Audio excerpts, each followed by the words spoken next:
Salut les amis, j'espère que vous allez bien.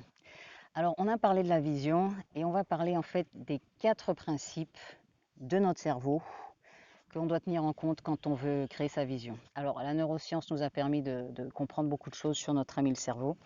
Et le cerveau, il a 4 besoins basiques. Il a beaucoup d'autres choses, mais il y a 4 besoins basiques qui doivent être respectés quand vous dessinez votre vision. Parce que si vous ne les respectez pas, eh ben vous allez vous auto-saboter, parce que vous n'allez pas continuer, parce que ça va être trop difficile. Alors, le premier besoin, c'est le besoin d'attachement. Vous avez besoin de savoir que vous êtes aimé, que vous avez des gens sur lesquels vous pouvez compter. Ça, c'est vraiment, c'est à l'intérieur, c'est mis parce que dès que vous êtes né, eh ben, si vos parents ou les gens qui prenaient soin de vous vous aimaient pas, ben, votre survie allait en dépendre. Vous alliez peut-être mourir parce qu'on n'allait pas s'occuper de vous. Donc, c'est vraiment quelque chose qui est très, très important. Alors, qu'est-ce qui se passe au niveau de la vision? Si vous dessinez une vision qui vous oblige en fait à vous éloigner de tout le monde parce qu'il n'y a personne qui va vous suivre, parce que tout le monde dit que vous êtes cinglé, que ça ne va pas le faire, vous avez beaucoup plus de chances de ne pas suivre ce que vous voulez faire. Parce que ce sentiment de solitude va faire que vous allez chercher justement l'attachement.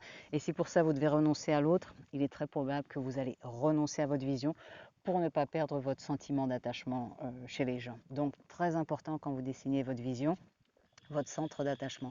Qui sont les gens sur lesquels vous pouvez compter? Le deuxième, c'est le contrôle et l'orientation. Alors, notre cerveau, il a besoin de congruence.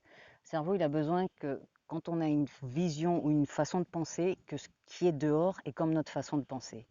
Parce que sinon, ben, ça se congèle. C'est le moment où on rentre en mon Dieu, qu'est-ce qui se passe? Donc, si vous pensez que le monde est un endroit très difficile et vous sortez et en fait tout est rose et tout est joli et tout va bien, et ben vous faites un petit court-circuit là, vous dites mais qu'est-ce qui se passe? C'est pas comme ça, non, je pensais pas.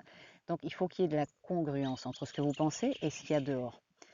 Et c'est ce qui va vous permettre en fait de vous sentir en contrôle. Quand vous dites bon ben, la situation elle est comme ça, j'ai telle et telle option, vous êtes dans le contrôle. Ça vous donne l'orientation et le cerveau est tranquille. Moins vous avez de possibilités, plus vous êtes obligé à faire un seul choix, plus vous vous stressez, moins vous avez l'impression d'être dans le contrôle. Donc pareil, quand vous dessinez votre vision, il faut penser. Il faut qu'elle aille avec votre façon de penser et il faut que vous voyez que vous ayez plusieurs façons de le faire. Parce que pareil, si vous ne le faites pas, la tendance c'est que ben, vous allez trouver des excuses pour pas la réaliser. Troisième, c'est le principe de je recherche le plaisir et j'évite la douleur. Hein, on est tous pareils. Hein. Ce qui fait plaisir, on va. Ce qui fait pas trop plaisir, on évite.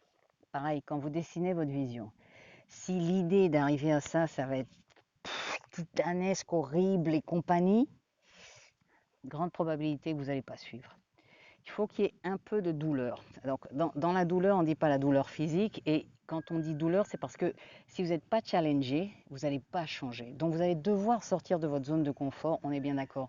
Mais si sortir de cette zone de confort, c'est vraiment trop lourd, vous allez vous saboter. Vous allez trouver des excuses pour ne pas le faire. Donc, il est important qu'il y ait un équilibre entre justement la douleur et le plaisir. Et il faut aussi qu'en fait votre perception de cette douleur, de sortir de cette zone de confort qui est ouf, qui est pas très agréable, il faut qu'elle aille de la main avec ce que vous pensez. Si ça fait plus mal que ce que vous ne pensez, pareil, vous allez lâcher.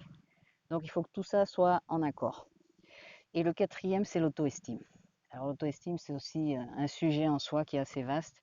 Mais en gros, si votre vision, elle vous fait vous sentir que vous n'allez pas y arriver, que vous n'êtes pas à la hauteur, que franchement, vous n'avez pas les qualités, les capacités, les ci, les là, pareil, votre cerveau, il va vous protéger et boycotter.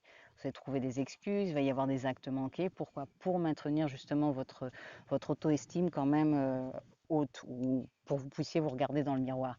Donc, quand vous dessinez votre vision, n'oubliez pas ces 4 besoins-là. Vous les intégrez, vous regardez où vous pouvez améliorer et vous êtes garanti d'y arriver. Allez, je vous souhaite une bonne journée. Ciao!